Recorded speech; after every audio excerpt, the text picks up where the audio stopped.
Example 25 है, A B and सी हमें 3 matrices दे रखी हैं। Find a matrix D such that C D minus A B वो है आपका 0 के इक्वल है, एक नल मैट्रिक्स के इक्वल है। अब जो डी है, जो डी मैट्रिक्स है, उसका ऑर्डर क्या होगा, पहले हमें वो माननी पड़ेगी। सी है हमारे पास, सी का ऑर्डर है 2 क्रॉस 2, तो डी जो है हमारे पास सी डी पॉसिबल है, तो डी के जो नंबर ऑफ रोज हैं वो तो 2 हो जाएंगे डेफिनेटली, तभी तो सी डी प्रोडक्ट पॉसिबल होगा। अब यहां पर जो ए बी है, ए बी का ऑर्डर आपको 2 क्रॉस 2 मिलेगा, और हम जानते हैं कि दो मैट्रिक्सेस को हम ऐड या सब्ट्रैक्ट तब कर सकते हैं जब दोनों का ऑर्डर सेम हो, मतलब सी डी का ऑर्डर भी हमें 2 क्रॉस 2 मिलना चाहिए, और सी डी का ऑर्डर हमें 2 क्रॉस 2 तब मिलेगा जब यहां पर भी 2 होगा, यानी जो डी है वो भी एक 2 क्रॉस 2 की ही मैट्रिक्स होगी। ये हमने यहां इन कंडीशन से पता लगा लिया। सो लेट हम लिखेंगे D is a matrix, square matrix of order 2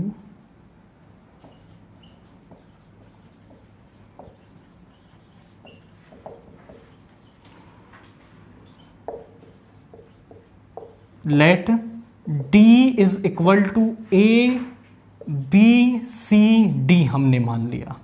अब हम एक बार तो सी डी निकाल लेते हैं, एक ए बी निकाल लेते हैं। तो C D is equal to C है हमारे पास 2 5 3 8, डी है हमारे पास A B C D, multiply करेंगे 2a plus 5c, 2b plus 5d, second row 3a plus 8c, 3b plus 8d, this is C D. अब ए बी निकाल लेते हैं, 2 -1 3 4, ये तो हमें चेक करने की ही ज़रूरत नहीं है कि A B C D exist करेंगे, क्योंकि सभी का ऑर्डर 2 क्रॉस 2 है, तो वो डेफिनेटली एग्जिस्ट कर रहे हैं। तो बी है हमारे पास 5 2 7 4,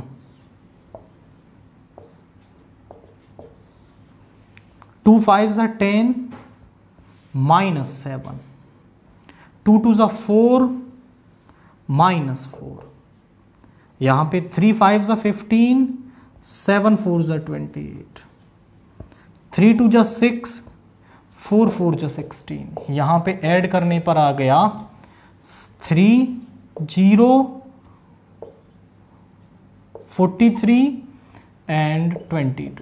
अब बस कंडीशन में रख लेते हैं C D minus A B is equal to 0, null matrix. C D आया हमारे पास 2a plus 5c, 2b plus 5d, 3a plus 8c, 3b plus 8d, minus A B आया है 3 0 43 22 is equal to 0 0 0 0।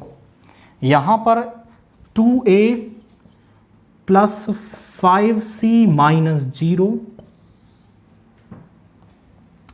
2b plus 5d minus, यहाँ पर तो minus का 3 आएगा, minus 0, 3a plus 8c minus 43, 3b plus 8d minus 22 is equal to 0 0 0 0। अब हम क्या कहेंगे कि दोनों मैट्रिक्स इक्वल हैं, since both the matrix are equal,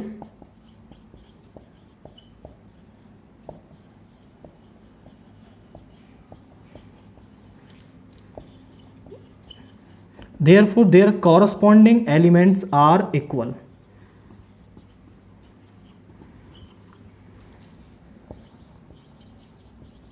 तो इनके जो कॉरस्पॉन्डिंग एलिमेंट्स हैं वो क्या होंगे, वो इक्वल होंगे। तो हम यहां से कंपेयर करके इन इक्वेशंस को यहां पर फाइंड आउट करते हैं। नाउ कॉरस्पॉन्डिंग एलिमेंट्स इक्वल होंगे तो 2a plus 5c minus 3 equal होगा 0 के, दिस इज फर्स्ट। और 3a प्लस 8c माइनस 43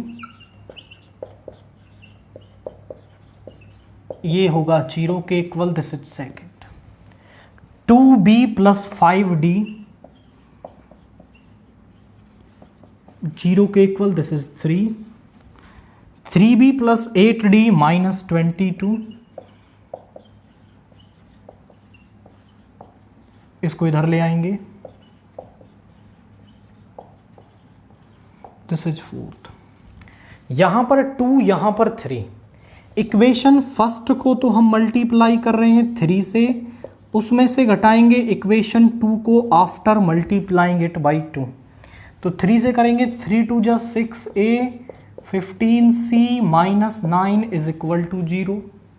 इसको 2 से करेंगे 6a plus 16c minus 86 is equal to 0।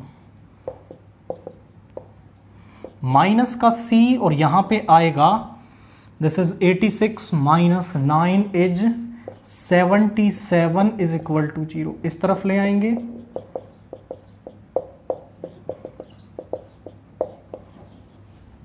Now putting c is equal to 77 first में रख देते हैं। 2a प्लस 5 इंटू 77, इस 3 को इधर ले गए, ये वैल्यू इधर आके माइनस हो जाएगी।